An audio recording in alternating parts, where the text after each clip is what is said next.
Something happened early in high school when God really got a hold of me.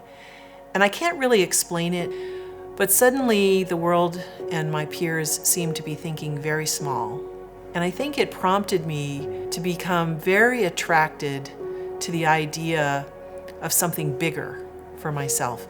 And I very quickly fell in love with going to a school like Princeton. I remember my first day as a freshman was pretty rough. I was not really prepared for the culture shock of being immersed in East Coast, largely prep school-based student body, and it got very intimidating very quickly. But over the course of the first year, I gradually adapted, and it was really the experience of that diverse student body, as well as really excellent academics, that really shaped the rest of my life. The research analyst position I got with the head of the economics department while I was an undergraduate really paved the way for me to get a job as a financial analyst with a large institutional investor life insurance company. I was single, working in New York, spending a lot of time meeting with the management teams, analyzing their financials, and determining the best investments for the company. I then went on to be an oil and gas analyst and worked in the oil patch with major oil and gas companies. At the age of 25, I'm meeting with CEOs of Fortune 500 multinational oil companies. And I very quickly began to just intuitively have a sense for high performance companies. And so that was really good education and a good grounding in what makes companies be more successful than others.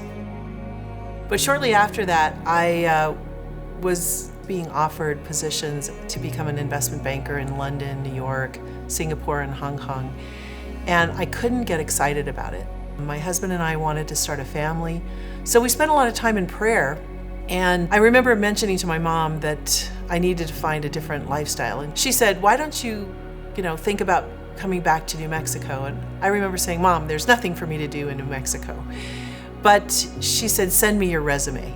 And she arranged for 3 companies to interview me. And one of them was what would become my employer in Santa Fe. It was a New York Stock Exchange listed mortgage real estate investment trust. And they had hired me along with a couple other people to come up with an innovative mortgage lending platform in 1998. So we ended up in a 7-year period developing a really innovative mortgage lending platform that actually created the highest quality mortgage loan portfolio and grew the company from a $4 billion mortgage REIT to a $58 billion publicly traded company.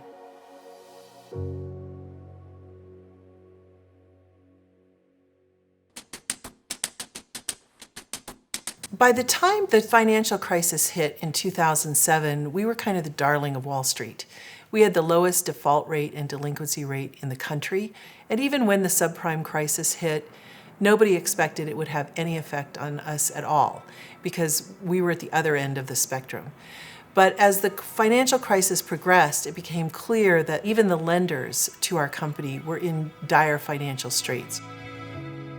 Let's talk about the speed with which we are watching this market deteriorate. We're down over 16%. Dow at the same time has fallen about 18%. Despite being in a position where if we just did nothing, our portfolio would pay back all our loans in full, the banks that had made loans to our company ended up putting us in bankruptcy by seizing our collateral, making extraordinary gains by selling it the next day, and sticking our company with a $4 billion deficiency, which led to me being the head of a bankruptcy team for the 8th largest bankruptcy in U.S. history. It's difficult to express how incredibly traumatic and painful and devastating losing my job, losing millions of savings, having my home be virtually worthless, needing to leave our family, friends, church family to relocate, and not having any idea how I was going to make a living and support my family. And feeling like I was a failure and that something had gone terribly, terribly wrong. And that somehow I had disappointed God.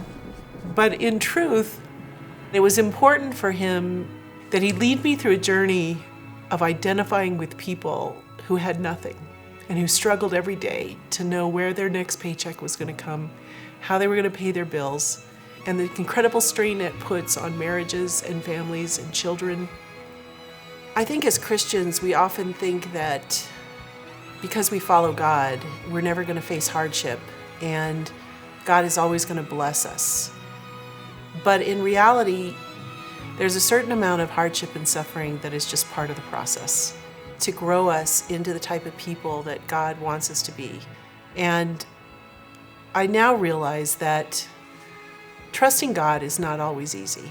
He's going to take you through a road of peaks and valleys, and sometimes some really low valleys, where you're going to have to learn to trust Him and count on Him, even though you can't sleep at night. You don't know how you're going to succeed at what He's called you to, and you feel the weight of all the people counting on you, and you know you're powerless to make anything happen. But I think it's that journey that changes our hearts and makes us more Christ-like in our perspective of people and what God's doing, and allows us to surrender control so that He can lead and He can do things that are far beyond what we would ever accomplish. So today I'm involved in things that are far beyond anything I would imagine or hope could happen. And together we launched InvestUS with a group of investors who had very strong alignment to our mission vision, which is to bring wealth and job creation to New Mexico while transforming education and government, and that InvestUS is the vehicle he wants to use for me to do that. And we're about 2 weeks away from launching a $100 million fund to collect these investment dollars and invest them in underserved markets like New Mexico. And I really see myself as just one thread of a fabric that God has woven throughout this community. And so FCCI has been a place where I can connect with the other threads of what God's doing. And I have a better perspective of how I just have one little piece of a much bigger puzzle in which God's doing amazing things in our city and in our community and in our state. And He gets all the glory, because everybody will look at it and say, well, there's no way we'd accomplish that. He gets the glory for doing it.